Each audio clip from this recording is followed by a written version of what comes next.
Hello friends, something new with রিয়ার সাথে নতুন আরেকটা ভিডিও নিয়ে অনেক দিন পর তোমাদের সাথে আবার দেখা করলাম।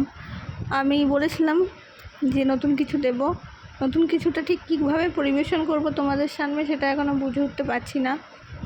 তোমরা কিছু কমেন্ট করো আমাকে যে ঠিক কীভাবে শুরু করলে কিছুটা ভালো হয়। আর আমি একটা লম্বা ভিডিও নিয়ে এসেছি, এরপর দুদিন একটু বেশ মজার ভিডিও চলবে। খুব ব্যস্ত হয়ে গেছি জীবনে, এই ব্যস্ত লাইফে একটু সময় কাটানোর জন্য আজকে গেছিলাম পিসির বাড়িতে। পিসির বাড়ির পাশেই কীর্তন হচ্ছিলো, তোমাদের দেখেছো।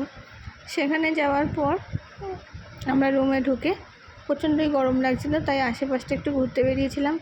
কারণ এখানে প্রচুর গাছ, তোমরা দেখতেই পাচ্ছ, পুরো জঙ্গল, গাছ, মাঝখান থেকে রাস্তা আছে, আমরা সেখান থেকেই যাচ্ছিলাম। পরিবেশ এত দূষণ, এত দূষিত পরিবেশ, এত পলিউশনের মাঝখানেও যে এত সবুজের ছোঁয়া পেয়ে না মনটা আপ্লুত হয়ে গেছিলো। খুব সুন্দর লাগছিলো। আমি তো দৌড়ে বেড়াচ্ছিলাম, হঠাৎ একটা গাছ দেখলাম শুয়ে পড়েছে, দেখুন ওটা আবার ইট দিয়ে ঠেকনো দিয়েছে। গ্রামের মানুষরাই না সমস্ত কিছুকে এত সুন্দরভাবে রাখে। কলকাতার মানুষেরা তো গাছ কেটেই ফেলে দিচ্ছে, সেখানে একটা গাছ মাটি থেকে উপড়ে গেছে, তবুও তাকে বাঁচিয়ে রাখার জন্য ইট দিয়ে রেখেছে। ভাবার বিষয়। চারিদিকে এত সবুজের মধ্যে কি সুন্দর হলুদ ফুল ফুটে আছে, জঙ্গলটাতে না থেকেই যেতে ইচ্ছা করছিল, এত সুন্দর। আমরা ইয়ার্কি মেরে এটাকে মিনি সুন্দরবন বলছিলাম।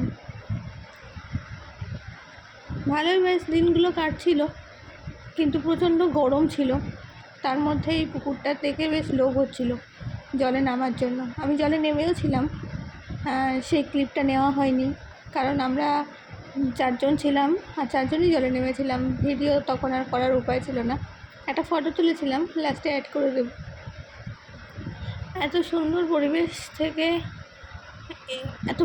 পরিবেশ থেকে আসতে সত্যি ইচ্ছা করছিল না, কিন্তু হ্যাঁ, গরমটা মারাত্মক পড়েছিল। আর এই যে একটা বাড়ি দেখতে পাচ্ছেন, এটা আমার পিসি মশাইয়ের ঠাকুরদার আমলের, প্রায় 200 বছর পুরনো আমলের একটা বাড়ি। তার ধ্বংসস্তূপ পড়ে আছে, দেখলেও খারাপ লাগে। এখানে আগে তো থাকতো, প্রায় ব্রিটিশ আমলে এই বাড়িটা তৈরি হয়েছিল। কিন্তু এত গরমে আমরা সেখানে থাকতে না পেরে আমরা পুকুরে নেমেছিলাম তখন আমাদের মনে হলো যে যাই একটু সমুদ্রে নেমে আসি। তো সমুদ্রের কথা মনে আসতেই আমাদের প্রথমে মনে আসলো চলো দীঘা যাই। আমাদের হাতে 2 দিন ছুটি ছিল, তাই আমরা সবাই মিলে তখন আর ব্যাগ প্যাক করে বেরিয়ে পড়েছিলাম দীঘা। দেখতেই পাচ্ছ কতটা খুশি। হ্যাঁ, দূরে যাব বা দীঘা যাব, এটা তো খুশি হওয়ারই। তো চলে গেছিলাম দীঘাতে।